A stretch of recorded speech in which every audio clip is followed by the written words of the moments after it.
जौनपुर समाज विकास क्रांति पार्टी के राष्ट्रीय अध्यक्ष एवं जौनपुर सदर लोकसभा सीट से प्रत्याशी अशोक सिंह ने बुधवार को अपना दूसरे सेट में नामांकन पत्र दाखिल किया। अशोक सिंह ने अपनी पार्टी के चुनाव निशान गन्ना किसान की वेशभूषा में बैलगाड़ी से नामांकन पत्र दाखिल करने कलेक्ट्रेट परिसर पहुंचे। इससे पूर्व अशोक सिंह ने अपने समर्थकों के साथ बैलगाड़ी पर बैठकर पूरे किसान की वेशभूषा में हाथों में गन्ना लिए कलेक्ट्रेट परिसर की तरफ जब निकले तो लोगों के आकर्षण का केंद्र बने रहे। रिटर्निंग ऑफिसर के सामने नामांकन दाखिल करने के बाद अशोक सिंह ने कहा कि आज इस सीट पर जो भी प्रत्याशी चुनाव लड़ रहे हैं सभी पर कोई न कोई दाग बड़ा है, जबकि मैं इसी जिले का रहने वाला हूं और कई वर्षों से लोगों की सेवा करने का कार्य करता चला आ रहा हूं। ऐसे में यदि मैं चुनाव जीतता हूं तो अपनी पार्टी के मैनिफेस्टो के अनुसार कार्य करूंगा। खास तौर पर किसानों के लिए मेरी पार्टी हर वो काम करने के लिए तैयार है जिसकी मांग किसान वर्षों से कई सरकार से करते चले आ रहे हैं। अशोक सिंह ने कहा कि आज सत्ता पक्ष के लोग किस तरह से किसानों को की अनदेखी कर रहे हैं, यह सब जान रहे हैं कि सपा, बसपा, कांग्रेस और भाजपा ने हमेशा अपने मतदाताओं को भ्रमित करने का काम किया है, जबकि महंगाई चरम पर है, बेरोजगारी के लिए कोई कार्य सरकार नहीं कर रही है और जाति धर्म के आधार पर लोग राजनीति कर अपना वोट बैंक बनाने में जुटे हैं। ऐसे में हमारी पार्टी समाज के सभी वर्गों और धर्म को लेकर पूरे देश में चुनाव लड़ रही है और आने वाला समय हमारी पार्टी के बगैर कोई भी सरकार केंद्र में नहीं बनेगी। क्रांति पार्टी का राष्ट्रीय अध्यक्ष खुद हूँ। 40 कैंडिडेट अभी तक खड़ा कर चुका हूँ।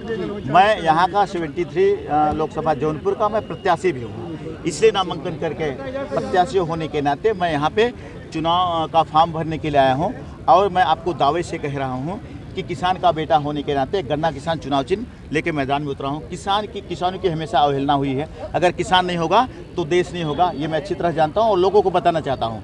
100 गाड़ियों नहीं 1000 गाड़ियों का काफिला मैं भी निकाल सकता हूँ, लेकिन आज बैलगाड़ी से आने का मतलब है जितने घोटालेबाज यहाँ आए हैं जौनपुर का भला करने के लिए, सारे मिनिस्टर रह चुके हैं। जैसे भारतीय जनता पार्टी के घोटालेबाज, पहले कांग्रेस में घोटाला किया उन्होंने, अब बीजेपी में आके घोटाला करने के लिए आए हैं। ये यहाँ की जनता बर्दाश्त नहीं करेगी। बाबू सिंह कुशवाहा पहले बसपा में रह के घोटाला किए हैं, अब सपा के साथ आए हैं ये घोटाला करने के लिए। यहाँ घोटालेबाजों की जरा सा भी गुंजाइश नहीं है।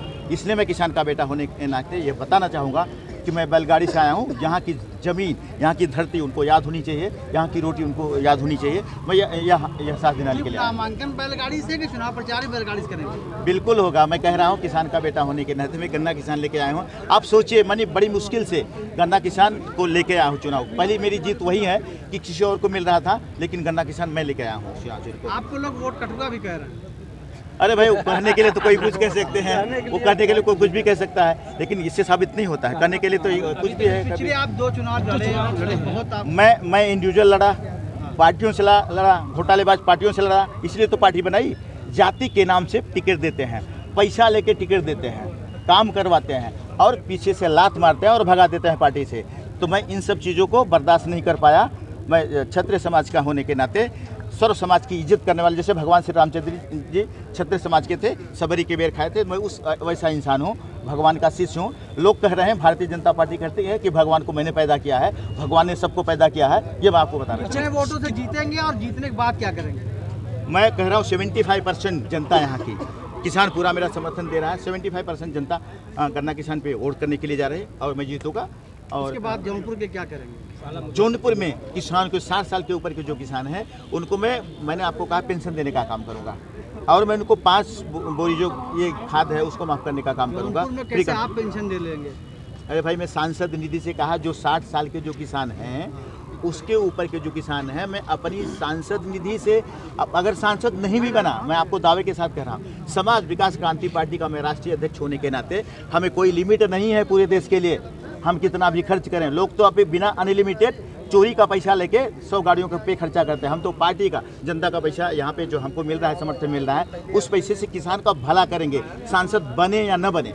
इसलिए जौनपुर का भला करने के लिए कितना समर्थन मिल रहा है? छतरी आप हैं, छतरी बार दोहरा रहे हैं जी, जो छतरी और भी मैदान में है, क्या लगता है कितने छतरी आपके साथ? घोटालेबाज हैं, घोटाला किए हैं, पहले सांसद रहे हैं, पहले मंत्री रहे हैं। बता दो, एक नाम बता दो जो पहली बार लड़ रहा है। आदमी जब राजा बनता है तो पहले ये नहीं कह सकता कि भाई राजा था अब राजा और बनूंगा।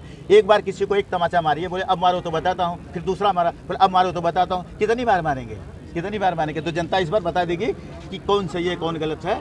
इसलिए मैं कह रहा हूँ, आप लड़ाई अपनी किसके साथ मानते हैं? मेरे से सब लड़ रहे हैं, मैं किसी के साथ लड़ नहीं। मेरी लड़ाई धनंजय सिंह का नाम सुना है, उनकी पत्नी भी चुनाव मैदान में है। बसपा में थे, मैं आपको याद दिलाना चाहूँगा, बसपा में थे वो। और मायावती ने उनको जेल में डालने का काम किया था, ये भी मैं आपको बता रहा हूँ। तो हाँ, तो इसलिए अपनी पत्नी को फिर वहाँ पे ले गए। जिस आदमी को मैं क्षत्रिय समाज का ऐसा हूँ कि जहाँ थूक देता हूँ और चाटता नहीं हूँ। मायावती मुझे भी बुला रही थी, मैंने अपनी पार्टी को बोला कभी मायावती के पास वापस नहीं जाऊंगा, ये मेरा चैलेंज है। अपनी पार्टी बनाए, चुनाव लड़ूंगा। अच्छा, आप जीत गए तो पत्रकारों के लिए क्या करेंगे? जीतने के पहले मृतक परिवार को मैं गया था, 51,000 का चेक दिया था और देता रहूंगा जिंदगी भर। जीतो या हारो वो बात नहीं करिए। पत्रकार रीढ़ की हड्डी है पूरे देश को। अगर पत्रकार न होते देश न आज़ाद होता था। मैं पत्रकारों को लिए हमेशा कहा हूँ, ये पत्रकार ही हैं जो देश को बताते हैं कि कौन गलत है कौन सही है। और मैं पत्रकारों के लिए हमेशा कहा। बहुत बहुत